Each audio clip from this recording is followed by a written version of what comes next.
Bonjour, bienvenue à tous. Voici le sommaire de cette nouvelle session d'information. 30 juillet, c'est une journée dédiée à la célébration de la Journée internationale de l'amitié, une journée pour favoriser les amitiés et combler le fossé entre les êtres humains. Les hommes les plus vulnérables, notamment les personnes défavorisées, sont plus exposés à la traite des êtres humains. Aucun pays n'est épargné. Ce 30 juillet, les Nations Unies disent non à la traite des êtres humains. Forte expansion du métier d'éleveur d'escargots, une activité à laquelle beaucoup de jeunes s'adonnent, surtout en période des pluies. Comment se porte ce secteur d'activité? Un éleveur d'escargots va nous éclairer.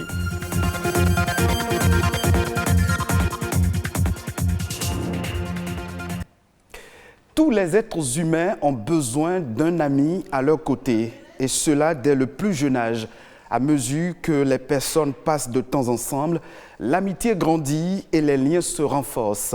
C'est le pouvoir de l'amitié. C'est pourquoi le 30 juillet a été institué Journée internationale de l'amitié. Une journée pour promouvoir l'amitié entre les individus et les peuples, nous dit Nadège Omoladesani dans cet élément.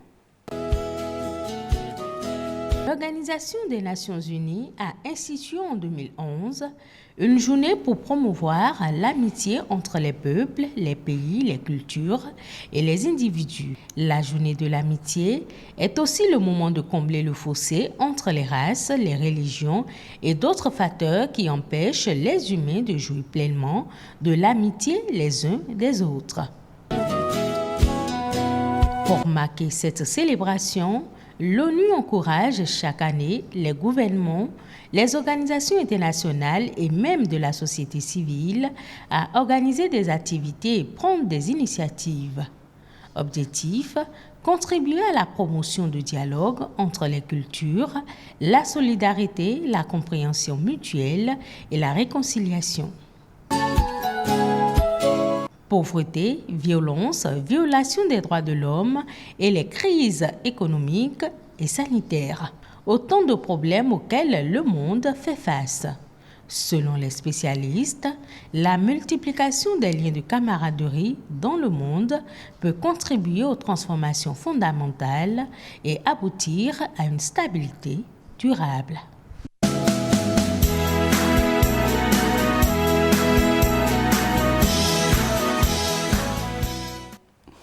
Chaque année, des milliers d'hommes, de femmes et d'enfants tombent aux mains de trafiquants. Le phénomène s'observe aussi bien dans leur pays ou qu'à l'étranger.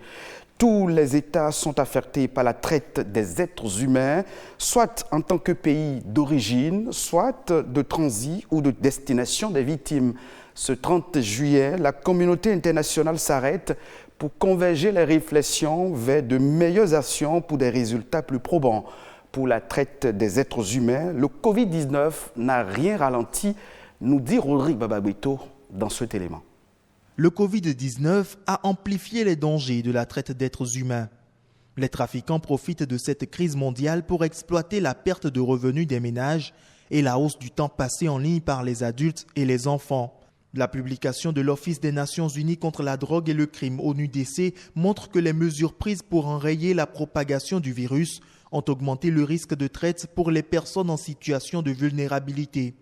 Ces mesures ont exposé davantage les victimes à l'exploitation et limité l'accès aux services essentiels pour les survivants de ce crime.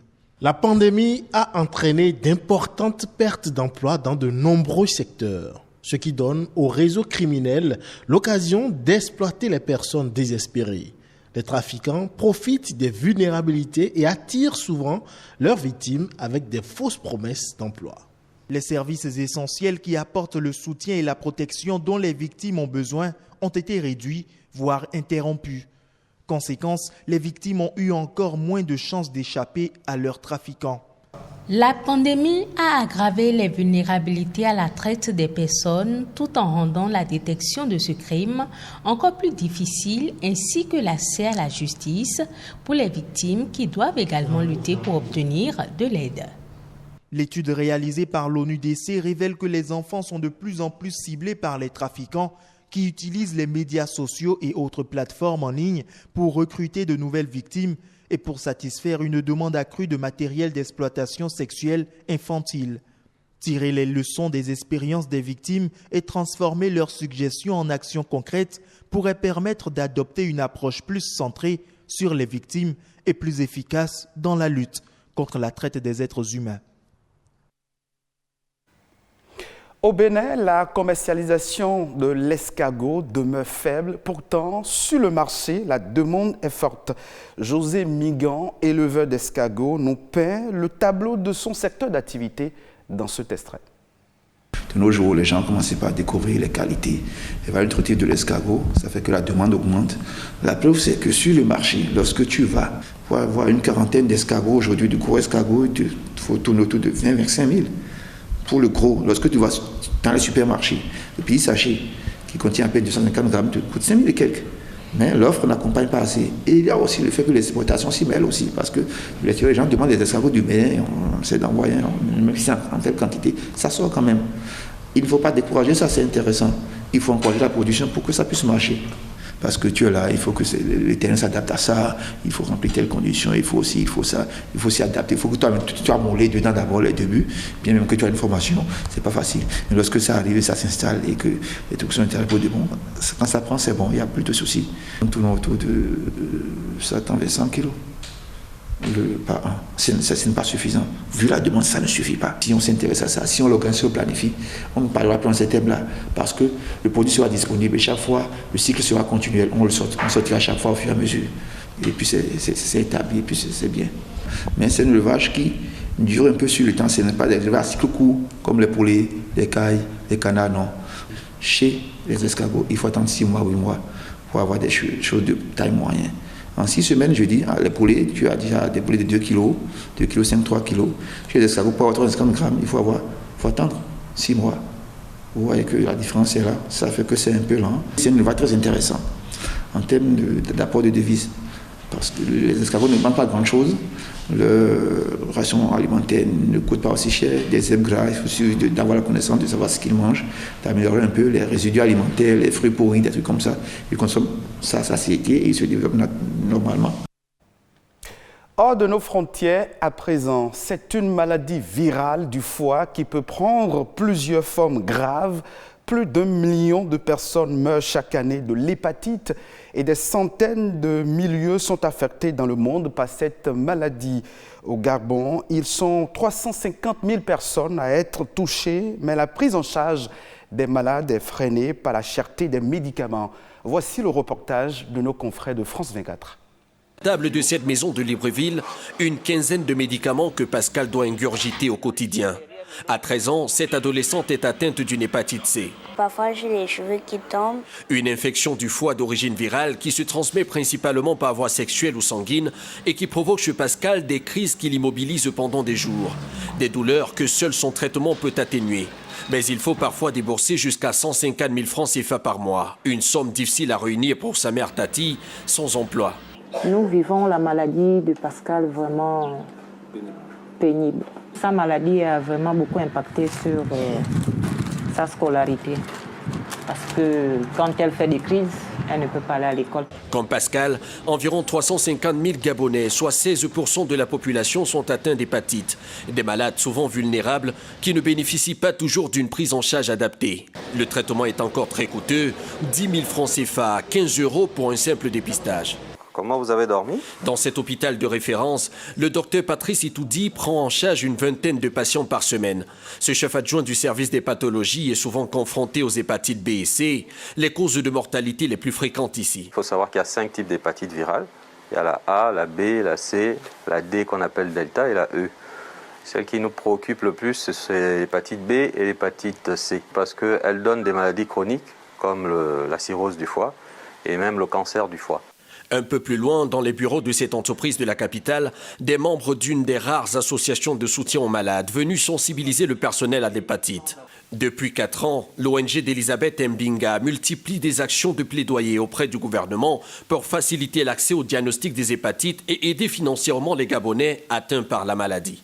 L'hépatite virale a été répertoriée comme l'un des domaines prioritaires les objectifs de développement durable liés à la santé. La cure de 12 semaines contre l'hépatite C est à 1 500 000 francs CFA. Par conséquent, nous attendons à ce que les décideurs nationaux s'efforcent à l'éliminer. Au Gabon, aucun programme national n'est pour le moment consacré à la lutte contre l'hépatite. Pourtant, cette maladie touche près de 3 fois plus de citoyens que le sida, selon l'Organisation mondiale de la santé. D'autres sujets ont aussi marqué l'actualité internationale ces dernières 48 heures dans le monde. Je vous invite à suivre à présent en son et en images le condensé de quelques informations réalisées par Émile Azopota.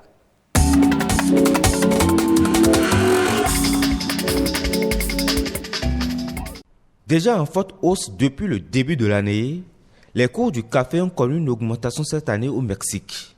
Cela n'était pas arrivé depuis octobre 2014. Le Robusta s'est apprécié de 7% depuis lundi. La livre d'Arabica, en hausse de 60% depuis janvier, a temporairement dépassé les $2, soit 1300 francs CFA cette semaine. Plusieurs facteurs viennent expliquer la flambée de cette année après une longue période de crise des prix. Parmi eux, le renchérissement du transport en Colombie. À cela s'ajoutent les mauvaises conditions météorologiques au Brésil. En France, la Haute Autorité de Santé a donné son accord mercredi dernier à l'utilisation du vaccin Moderna pour les 12 et 17 ans, éligibles depuis la mi-juillet de la vaccination. L'objectif de la vaccination des adolescents est d'obtenir un niveau de couverture élevé dans l'ensemble des classes d'âge, a expliqué la HAS, afin d'accroître le seuil d'immunité de la population. C'est désormais le deuxième vaccin autorisé par les adolescents en France avec Biotech. Si la France, bien aidée par la mise en place du pass sanitaire, vient de passer la barre de 50% de la population vaccinée contre le Covid-19, c'est loin d'être le cas chez ses voisins suisses où la campagne de vaccination tourne au ralenti, au risque de remettre en cause la stratégie nationale. Une opération mise en place car, en termes de taux de vaccination, la Suisse est à la traîne. 54% de la population a reçu une dose et c'est moins que dans tous les pays voisins. En Suisse, la campagne de vaccination a freiné très tôt et le rythme des injections continue de chuter. Ce sera tout pour cette session d'information que vous pouvez retrouver également en replay sur le www.ortb.bj. Merci de votre fidélité.